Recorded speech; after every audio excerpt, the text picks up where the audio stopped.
Sandeep Songadhe, Sandeep sir classes Bhopal. Sindhu घाटी सभ्यता का आज थर्ड लेक्चर है। 2 लेक्चर हो गए जो हमने डिटेल में किया है, तो प्लीज़ जो भी नए कमर्स है वो आप फर्स्ट और सेकंड लेक्चर जरूर देखें, ठीक है ना।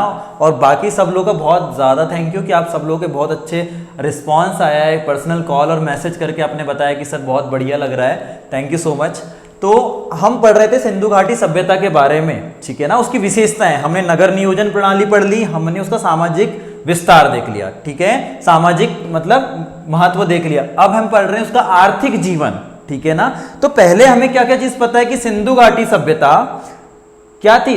एक नगरीय सभ्यता थी, विकसित थी, डेवलप थी, अपनी समकालीन जितनी सभ्यता उससे ज्यादा विकसित थी। तो इसका मतलब ये है कि भाई किसी भी देश की, आज से भी कंपेयर कर लें, किसी भी देश की जो है डेवलपमेंट उसकी किस पर निर्भर करती है? उसकी आर्थिक दर पर, कि वो कितनी ग्रोथ कर रहा है, उसकी जीडीपी क्या है, उसकी ग्रोथ रेट क्या है। इकोनॉमिकली हम एक चीज देखते हैं, देश को भी छोड़ लो तो हम एक घर को भी सुखी और समृद्ध कब मानते हैं? जब उसका इकोनॉमिकली बेस बहुत अच्छा होता है, तब उसको हम डेवलप्ड मानते हैं।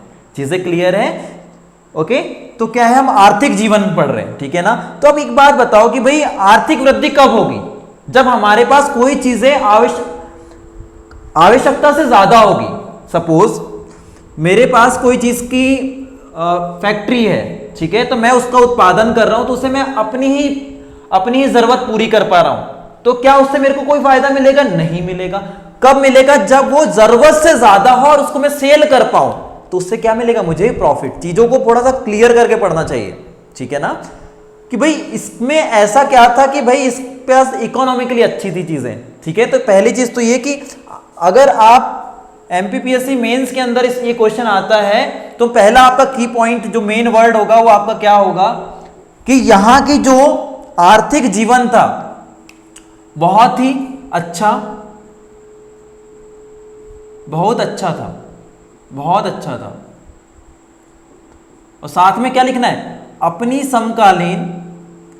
समकालीन सभ्यता से, अपनी समकालीन सभ्यता से।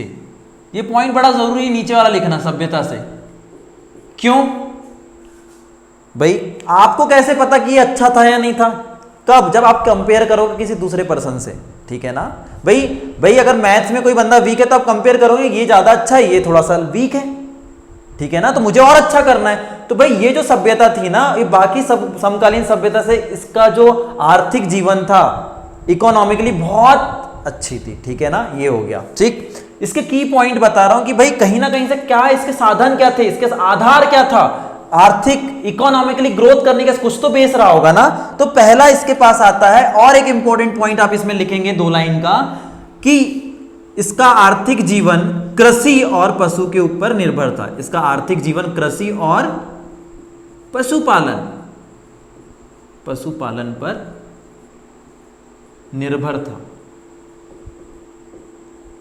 देखो एक चीज और, चीज समझनी चीजें, बहुत सारी चीजें थी यहां पर, ऐसा नहीं कि कृषि और पशुपालन के ही ऊपर निर्भर था, ठीक है ना। प्रमुख तौर पर कृषि और पशुपालन पर निर्भर था, लेकिन थी बहुत सारी चीजें। भाई सूती उद्योग भी था, और इवन सूती उद्योग आप ऐसा है कि मेहरगढ़ में भारत नहीं विश्व का सबसे पहले बार वहां पे कपास के साक्ष्य मिले। तो मतलब यहां सूती उद्योग था, और हम बाहर बेचते भी थे, नेशनल नहीं इंटरनेशनल लेवल पे यहां पर क्या हो रहा था? व्यापार हो रहा था, ठीक है ना। तो मात्र कृषि और पशुपालन पर निर्भर नहीं था, बहुत सारी चीजें थी, लेकिन उसका मेन जो आधार था, सिंधु घाटी सभ्यता का आर्थिक जीवन का मेन आधार, मुख्य आधार कृषि और पशुपालन था। चीज समझ में आ गई? जो आपकी जो मेन हेडिंग होगी इसकी, ठीक है। और ये चीज 1 लाइन फैक्ट में भी आ गया, तो क्या लिखो? कृषि और पशुपालन। अगर इसमें भी अगर कोई चीज आती है तो सबसे मेन क्या थी? इसमें भी कृषि थी कंपेरेटिवली पशुपालन से, ठीक है ना, कंपेरेटिवली पशुपालन से, ठीक है। तो हम पढ़ते हैं पहले इसमें। अब ये तो हो गया आपका, अब इसके की पॉइंट, अगर 6 नंबर में क्वेश्चन आ गया तो हम पॉइंट बना के कैसे लिखेंगे, ठीक है। इसका पहला पॉइंट हम लिख लेते हैं कृषि। देखो मेंस के अंदर एविडेंस चाहिए आपको, साक्ष्य चाहिए, ठीक है ना, फैक्चुअल चीजें चाहिए। थ्योरी तो लिखनी है, साथ में आपको साक्ष्य लिखना पड़ेगा, तब जाके आप उतना स्कोर कर पाएंगे। कृषि, ठीक है। तो भाई यहां की आप इसमें क्या लिखेंगे लाइन कि कृषि यहां की बहुत ही उन्नत थी, कृषि यहां की कृषि उन्नत कृषि थी, ठीक है, क्या थी, उन्नत कृषि थी, उन्नत कृषि मतलब विकसित कृषि थी, ठीक है। अब कैसे पता कि उन्नत थी नहीं थी, ठीक है, तो देखो हमें एक साक्ष्य मिलता है, हमें यहाँ पे एक एविडेंस, एक साक्ष्य मिलता है, एक प्रमाण मिलता है कि क्या हमें मिल रहा है यहां से मोहनजोदड़ो से अन्नागार, क्या मिल रहा है, अन्नागार मिल रहा है, अन्नागार समझ के पढ़ना है, कहां से, मोहनजोदड़ो से। क्लियर, समझ में आ रही चीजें, समझना अच्छे से। उन्नत कृषि कैसे पता चला, क्योंकि यहां हमें साक्ष्य मिल रहा है मोहनजोदड़ो से अन्नागार प्राप्त हो रहा है, ठीक है ना। तो ये वन लाइन फैक्ट में प्री में भी आ सकता है, अदर कंपटीशन एग्जाम के लिए, कि मोहनजोदड़ो से क्या मिला, अन्नागार, सिंधु घाटी सभ्यता में। भाई अब समझो बात को, पहले ऐसी फैसिलिटी नहीं हुआ करती थी कि किसान खेती करे, और आज जैसे होता है कि गांव में सोसाइटी होती है, बेसिक से समझा रहा हूं, डिटेल में ये सारी चीजें है ना, समझने के तौर पर आज से रिलेट कर सकते, कंपेयर करने बोल दिया गया कि आज की सभ्यता से अगर हम सब कंपेयर करें तो समझो पहले ऐसा नहीं होता था, कि अभी ऐसा होता है कि किसान खेती करता है, अपना फसल को काटता है, चूड़ता है, उसके बाद क्या करता है, वो हर पंचायत में अपनी एक सोसाइटी होती है, 5 गांवों की मिलकर एक सोसाइटी होती है, जहां पे सरकार उसको एक न्यूनतम समर्थन मूल्य पे खरीदती है चीजें क्लियर है। तो पहले ऐसा नहीं हुआ करता था, आज से 10 साल 15 साल 20 साल पहले ऐसा नहीं हुआ करता था, ये तो बहुत पहले की बात कर रहे हैं, तब अभी की बता रहा हूं मैं। तो क्या होता है कि किसान खेती कर अपने जरूरत का अनाज अपने पास रखता था, और बाकी को वो स्टोर करके बरसात में भीगने से बचाने के लिए अपने घरों के ऊपर क्या करता था, पट्टन बनाकर उसको भंडारण करके रखता था, ठीक। तो इस तरीके छोटे छोटे भंडारण करते थे, ठीक है ना। लेकिन उस टाइम की बात कर रहे हैं हम, सिंधु घाटी सभ्यता की बात कर रहे हैं, तो वहां पे हमको वृहद, बहुत बड़ा, विशाल, इवन सिंधु घाटी सभ्यता में सबसे बड़ी जो इमारत मिली वो क्या मिली, अन्नागार, ठीक है। सिंधु घाटी सभ्यता की सबसे बड़ी इमारत क्या थी, अन्नागार, मतलब छोटा मोटा तो नहीं रहा होगा ना, बहुत बड़ा अन्नागार था इसका मतलब। और दूसरी चीज, इसका जो आयात निर्यात था वो या अपने आंतरिक तो नेशनल तो करते थे, इंटरनेशनल भी इसका क्या करते थे, ट्रांसपोर्टेशन करते थे। इसका मतलब क्या है, यहाँ का जो खेती थी बहुत अच्छी थी, इसलिए इतना बड़ा भंडारण की व्यवस्था कर गई थी, क्योंकि यहाँ का खेती का जो स्तर था बहुत अच्छा था। चीजें समझ में आ गई, लिख सकते हो कंपेयर करके, ताकि थोड़ा सा आपके पास देखो 50 वर्ड रहे, 100 वर्ड रहे, तब जाके आप 5 वर्ड लिख सकते हैं ना। तो जितना ज्यादा आप थोड़ा समझ लो डिटेल में, उतना ज्यादा आप 5 वर्ड याद रखेंगे।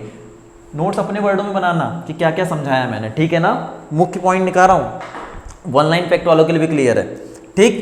कृषि के साक्ष्य कहां से मिल रहे हैं, और ये पहला हो गया। दूसरा, हमें यहां पर, एक मिनट, यहां पर हमें 9 फसलों के बारे में पता चलता है, कितनी, 9 फसलों के बारे में, 9 फसलों के बारे में पता चलता है, पता चलता है। जिसमें से प्रमुख कौन कौन सी है, जिसमें से प्रमुख है गेहूं और जौ। क्या है, गेहूं पहली फसल है, सिंधु घाटी सभ्यता की पहली फसल क्या है, गेहूं, और दूसरी क्या है, जौ, ठीक। साक्ष्य, ये तो पॉइंट हो गया। अब इसका साक्ष्य देखो, इस लाइन का साक्ष्य लिखते चलना है ऐसा आपको। इसका साक्ष्य क्या है, हमें जौ के साक्ष्य कहां से मिल रहे हैं, बनवाली से। जौ के साक्ष्य हमें कहां से मिल रहे हैं, बनवाली से हमें मिले हैं क्या, जौ के साक्ष्य। समझ में आ रही चीज, साक्ष्य लिखना बड़ा जरूरी, कि भाई क्या प्रमाण है आपके पास, तो ये प्रमाण है, फैक्चुअल चीजें हैं। और देखो सिलेबस 2020 का बदल गया है भाई, तो हर लेवल पे बराबर क्वेश्चन आने हैं, तो अब तो आना ही है, ठीक है ना। तो आपको कौन सा साक्ष्य मिल रहा है, यहां से बनवाली से जौ के साक्ष्य मिल रहे हैं। ये चीजें क्लियर हो गई है, यहां तक कोई डाउट तो नहीं है, ओके।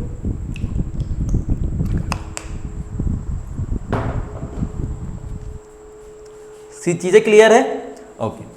इसके आगे हम देखते हैं तीसरा पॉइंट, खेती कैसी थी, इसके साक्ष्य। ये पूरा साक्ष्य में चल रहा है, ठीक है ना। खेती उन्नत थी, अब साक्ष्य देखते चल रहे हैं अपन इसके। हमें जुते हुए खेत मिले, क्या मिले, जुते हुए खेत मिले, कहां से, कालीबंगा से, कहां से, कालीबंगा, ओके। ये एक साक्ष्य हो गया। तो आया हुआ क्वेश्चन है सिंधु घाटी सभ्यता 1 लाइन फैक्ट में all competition and PSC pre and UPSC में कि जुते हुए खेत कहां से मिलते सिंधु घाटी सभ्यता में, कालीबंगन प्लेस से। क्लियर, यहां तक कोई समस्या नहीं होनी चाहिए। अब आपको मोहनजोदड़ो से अन्नागार मिलता है, ये लिखा दिया था। इतने साक्ष्य हमें कृषि से हमें मिलते हैं। और कोई डाउट है इसमें? आई थिंक सो नहीं होगा। चलते हैं अब किसकी ओर चलते हैं, पशुपालन। ठीक है ना, पशुपालन दूसरा पॉइंट है इसका, पशुपालन। आप इसमें एक और चीज लिख सकते हो, कपास की भी खेती की जाती है। एक साक्ष्य और क्या लिख सकते हो, कपास साक्ष्य के रूप में क्या लिख सकते हो, कृषि में कपास की भी खेती की जाती थी। क्यों? क्योंकि हमें मेहरगढ़ से किसके साक्ष्य मिले, कपास के साक्ष्य। अब दूसरा इसमें डबल इन्वर्टेड कॉमा में एक चीज जरूर लिखना, विश्व का प्रथम साक्ष्य कपास का जो है विश्व में सबसे पहले आया हुआ क्वेश्चन है, विश्व में सबसे पहले कपास के साक्ष्य कहां मिले, मेहरगढ़ में। आप अपने वर्डों में नोट्स बनाएं यार, ठीक है, ओके, ठीक है, चीजें क्लियर है।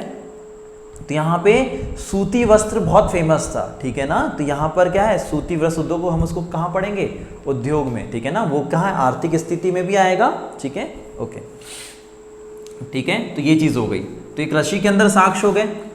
फिर पशुपालन, क्या है पशुपालन? भाई देखो, खेती होगी तो स्वाभाविक सी बात है बैलों के द्वारा ही होगी, ठीक है ना। तो खेती और भी जानवरों के थ्रू होती है भाई, भैंसों के थ्रू भी होती है, तो बैलों के द्वारा होती है। जैसे हमने देखा कि जुते हुए खेत मिले, तो भाई पशुओं तो रहेंगे।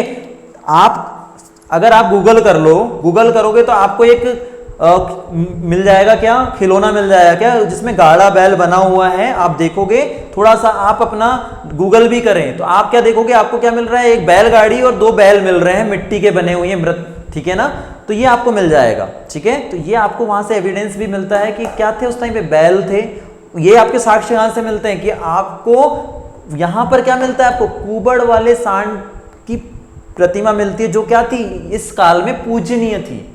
चीजें क्लियर हो रही हैं, चीजें कि पशुपालन हमें कैसे पता कि पशुपालन था। यहाँ पर बहुत सारे पशु पाले जाते थे, ठीक है ना। बैल आपका क्या हो गया,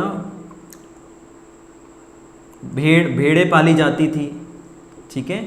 क्यों, कैसे पता भेड़ें पाली जाती है? इसलिए पता है क्योंकि यहाँ पे सूती उद्योग और ऊन के साक्ष्य मिले हमें। तो क्या कहलाएगा कि यहाँ से भेड़ और बैल जैसे जानवर पाले जाते थे, यहाँ पे पशुपालन अच्छा था, ठीक है। तो यहाँ पे क्या, ऊन भी मिलता है हमें, था ऊन के भी साक्ष्य है, और हमें सूती वस्त्र उद्योग भी पाया जाता है, ठीक है। यहाँ साक्ष्य के रूप में लिख लेना, साक्ष्य के रूप में लिख लेना। यहां से हमें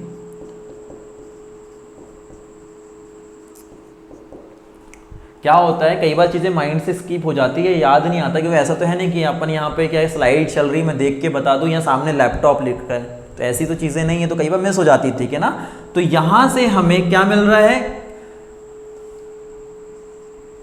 कुबड़ वाले, आया हुआ क्वेश्चन है, कुबड़ वाले सांड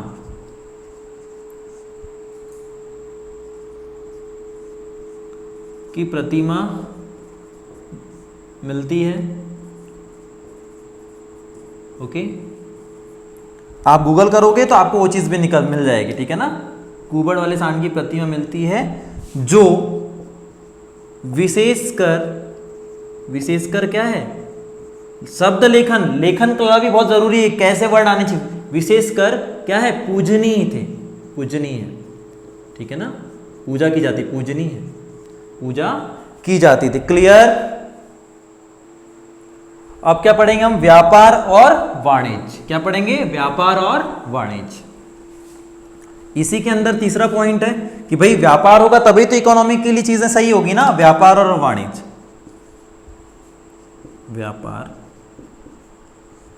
एवं वाणिज्य, ठीक है, ओके। व्यापार और वाणिज्य, तो भाई यहां से एक चीज समझ में आती है, बहुत सारी चीजों के बारे में चीजें हमें साक्ष्य मिले हैं, तो उस पर तो हम बाद में जाएंगे, पहले समझते हैं। सिंधु घाटी सभ्यता का जो व्यापार था वो आंतरिक लेवल पे तो था ही था, वो बाहरी लेवल पर ना, नेशनल तो था ही था, इंटरनेशनल भी क्या होता था, इसका आयात और निर्यात किया था, चीजें बेची भी जा रही थी और चीजें खरीदी भी जा रही थी। तो समझ रहे हैं चीजों को। तो इस टाइम पे इसकी जो व्यापार प्रणाली थी बहुत ही विकसित और डेवलप्ड थी, ठीक है ना। सिंधु घाटी सभ्यता में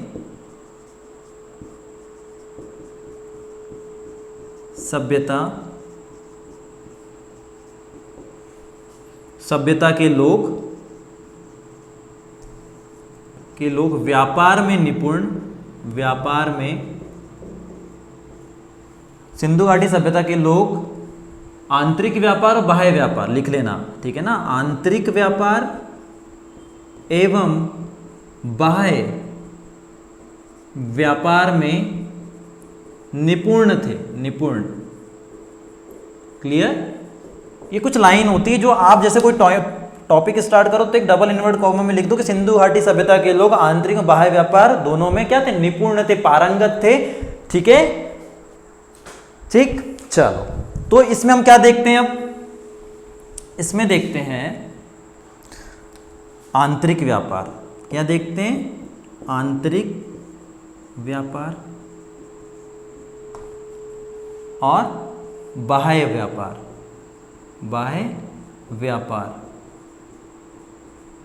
आंतरिक व्यापार आप देखोगे। अब हमें कैसे पता चलेगा कि भाई इसका व्यापार बाहर था या नहीं था। तो क्या होता है कि जब इसकी जो मोहरें थी सिंधु घाटी सभ्यता की, हमें कहाँ मिली, हमें मिली भाई वो मैसूर में, ठीक है ना, मैसूर में इसकी मिली, हमें वो राजस्थान में भी मिली है, राजस्थान में भी मिली, वो हमें नीलगिरी क्षेत्र में भी मिली है। इस तरीके से हमें ऐसे कई क्षेत्र थे जहां पे हमें क्या मिली है, आंतरिक व्यापार होने के साक्ष्य मिले हैं। तो लिख लेना, हमें आंतरिक व्यापार के साक्ष्य के रूप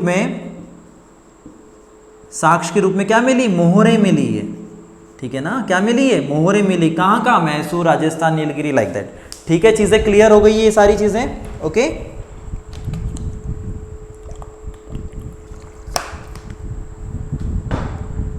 ठीक, चलो अब बाह्य व्यापार आपका होता था, जैसे आप अफगानिस्तान हो गया, अफगानिस्तान आपके लूसेंट में भी दिया हुआ है, ईरान हो गया, ईरान इराक, ठीक है ना, मेसोपोटामिया हो गया,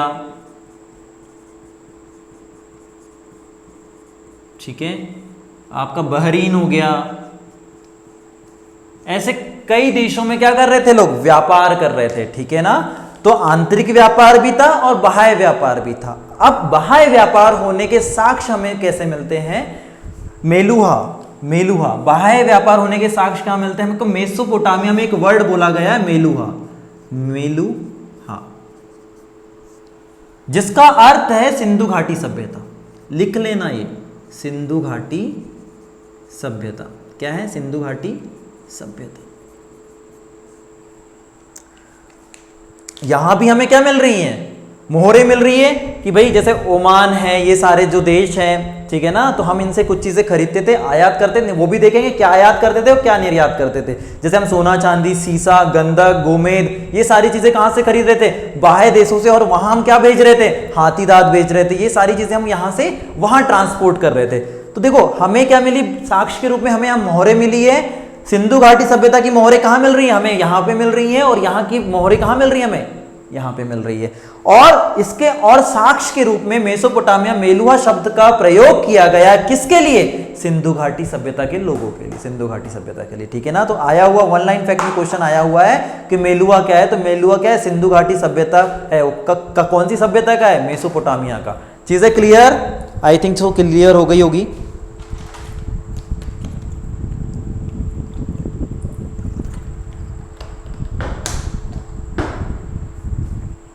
ठीक है, ओके। महाराष्ट्र में भी था इसका आंतरिक। चीजें क्लियर है, समझना मेन इंपॉर्टेंट है। आयात और निर्यात, आयात और निर्यात। आयात मतलब खरीदना, हम उनसे क्या खरीदते थे, तांबा, चांदी, ठीक है ना। आप जैसे चांदी चल जाओ, तांबा हो गया खेतड़ी वगैरह से बलूचिस्तान से खरीद लेते थे, है ना। आपका क्या हो गया, लाजवर्त हो गया, लाजवर्त आप खरीदते थे किससे, मेसोपोटामिया से खरीदते थे। तो आप ये चीज़ ग्लूसेंट में दी हुई है ना, मेसोपोटामिया लाइक दैट, है ना। तो ये चीज़ आप कर लेना, लाजवर्त खरीदते थे, ठीक है ना। टीन हम खरीदते थे, सीसा खरीदते थे। तो ये सब चीज़ें हम क्या करते थे, वहाँ से आयात करते थे। तो बहुत ज़्यादा नहीं, थोड़ा कुछ पॉइंट लिख लेना, की पॉइंट है कि हम तांबा, चांदी, लाजवर्त, मेसोपोटामिया, टीन, है ना, ठीक है, सोना, ये सारी चीज़ें हम क्या करते थे, खरीदते थे। ठीक, बेचते क्या थे, हाथी दांत, इंपॉर्टेंट, हाथी दांत बेचते थे। सूती वस्त्र, क्योंकि हमारे यहाँ सूती उद्योग होता, सूती वस्त्र बेचते थे। क्या था, हमारे यहाँ अनाज का भंडारण था, तो हम क्या बेचते थे, अनाज बेचते थे। ऐसी कुछ चीजें हम क्या करते थे, उन्हें बेचते थे, ठीक है ना। तो आयात इन चीजों का किया जाता था और निर्यात किन चीजों का किया जाता, इन चीजों का। और ऊन भी लिख लेना है ना, ऊन, ठीक है ना, क्योंकि ऊन भी हमारे यहाँ होता था। चीजें क्लियर हो गई है, आयात इन चीजों का किया जाता था और निर्यात इन चीजों का किया जाता था। ओके, मैंने अपनी खुद पर्सनल नोट बनाई है, सारा एनालिसिस करके, तो मैं अपनी ही नोट से पढ़ा रहा हूँ ताकि कोई भी पॉइंट ना छूटे, ठीक है। और कोई इशू है इसमें, आई थिंक सो नहीं होगा। अब एक बात बताओ यार कि भाई चलो अपने यहाँ चलो निर्यात होता था, अपने यहाँ आयात निर्यात होता था कि मान लो भाई नीलगिरी क्षेत्र में हो गया, राजस्थान में हो गया, महाराष्ट्र में हो गया, है ना। तो अपने यहाँ तो होता था, तो अपने यहाँ भाई चलो ठीक है, अपन रोड वाइज हो गए कि भाई बैलों की जरूरत थी, बैलगाड़ी से अपने निर्यात कर लिया, ये सारी चीजें हो गई। लेकिन बाहर कैसे करते थे, तो बाहर निर्यात आयात करने के लिए हमने क्या देखा है, साक्ष्य हमें कैसे मिल रहे हैं, बाह्य व्यापार के लिए साक्ष्य हमें मिल रहा है कहाँ, भाई हमने बंदरगाह देखा है, कहाँ पे, लोथल और कहाँ पे, सुतकुकदा, सुतकुतदा में दो बंदरगाह मिले हमें, ठीक है ना। लोथल और सुतकुतदा में हमें बंदरगाह के साक्ष्य मिले, बंदरगाह, इसका मतलब समुद्री मार्ग से क्या हो रहा था, आयात निर्यात हो रहा था, ट्रांसपोर्टेशन हो रहा था, ठीक है ना। कृषि में एक पॉइंट छूट गया था, उसे आप लिख लेना साक्ष्य के रूप में, हालांकि उतने पॉइंट बहुत थे। कृषि में एक पॉइंट शायद लिखाया हो नहीं लिखाया हो, याद आ गया डायरेक्टली, कि हमें रंगपुर और लोथल से, रंगपुर और लोथल से धान के साक्ष्य मिले, है ना, धान के साक्ष्य मिले, बताना मेरा काम है, ठीक है ना, धान के साक्ष्य मिले। कृषि में लिख लेना कि हमें रंगपुर लोथल में धान के साक्ष्य मिले, मैं याद आ गया तो बता दिया, ठीक है ना। व्यापार जली मार्ग से हो रहा था, लोथल और सुतकुतदा में क्या देखा हमने, दोनों मार्ग से हो रहा था व्यापार, स्थल और थल दोनों मार्ग से हो रहा था। लेकिन हमें क्या मिल रहे हैं, यहाँ से दो बंदरगाह मिल रहे हैं, तो जो हमें क्या बता रहे हैं कि जो ट्रांसपोर्टेशन हो रहा था वो क्या हो रहा था, इंटरनेशनल लेवल, दो बंदरगाहों के थ्रू हो रहा था, ठीक है। तो ये हमारे साक्ष्य के रूप में हो गए। तो यहाँ से हमारी क्या हो गई, इन चीजों पे आर्थिक जो जीवन था वो हमारा कंप्लीट हो। क्लियर है चीजें। इसमें और कुछ पॉइंट आप बना के लिख सकते हैं, जैसे मापतोल प्रणाली थी, आप कुछ चीजें बना सकते हैं, वस्तु विनिमय था, ठीक है ना। आज भी कुछ चीजें कुछ जगह होती हैं, तो आप कुछ पॉइंट और बना सकते हैं इसमें। शिल्प कला भी लिख सकते हैं, ठीक है ना, कि भाई आप कुछ ऐसे जैसे मृत भांड बनाते थे, आप कोई चीज़ को सेल करते थे तो उससे इनकम, तो ऐसे बहुत सारे पॉइंट बन सकते हैं। लेकिन अपन मेन पॉइंट पढ़ रहे हैं, ऑलमोस्ट हो गई चीज़ें, फिर भी आप एक दो पॉइंट और लिख लो जिससे और अच्छी चीज़ें हो जाए, ठीक है ना। आप एक चीज़ ये लिख लो, वस्तु विनिमय लिख लो, ये भी इंपॉर्टेंट था। वस्तु विनिमय प्रणाली थी यहाँ पे, है ना, वस्तु विनिमय प्रणाली थी। वस्तु विनिमय प्रणाली क्या होती है ये समझते हैं, ठीक है ना। कि अगर पैसे नहीं भी हो, कि हमने क्या किया, सामने वाले को हाथी दांत दिए तो उनने हमें क्या दे दिया, सोना दे दिया, ठीक है। तो हम एक वस्तु के बदले दूसरी वस्तु हम क्या दे रहे थे, एक दूसरे को आयात और निर्यात कर रहे थे विदाउट पैसे, ठीक है ना। हम क्या करते, एक वस्तु से दूसरी वस्तु खरीद रहे थे, ठीक है। जैसे हमने उन्हें सूती वस्त्र दे दिया तो हमको उन्हें टीन दे दिया, तो ये वस्तु विनिमय प्रणाली भी उस टाइम पे विकसित थी और प्रचलित थी। तो आप इस तरीके से आप लिख सकते हैं, ठीक है। और इसमें एक पॉइंट क्या लिख सकते हैं आप, मैंने वो बता ही दिया है कि सूती वस्त्र उद्योग कहाँ से मिला है, मेहरगढ़ से, तो वो चीज़ आपसे। माप तौल की इकाई, वैसे कोई पॉइंट नहीं है फिर भी लिखा दे रहा हूं, माप तौल, ठीक है ना, एक पॉइंट और हो जाता है, माप तौल, सॉरी माप तौल। हालांकि ये पॉइंट वैसे नहीं लिखाना तो फिर भी लिख लो, ठीक है ना, क्योंकि माप तौल की इकाई का जो अनुपात था 16 का अनुपात था, ठीक है ना। इस टाइम पे सिंधु घाटी सभ्यता में जो माप तौल का जो पद्धति थी वो 16 के अनुपात में थी। किसके अनुपात में थी? 16 के अनुपात में, 16 के अनुपात में, ठीक है, ओके। तो ये आपका क्लियर हो गया, ठीक है ना, तो ये हो गया आपका आर्थिक जीवन, ठीक है। अब आता है धार्मिक जीवन। क्या आता है? धार्मिक जीवन, और इंपॉर्टेंट भी है, ठीक, ओके, क्लियर।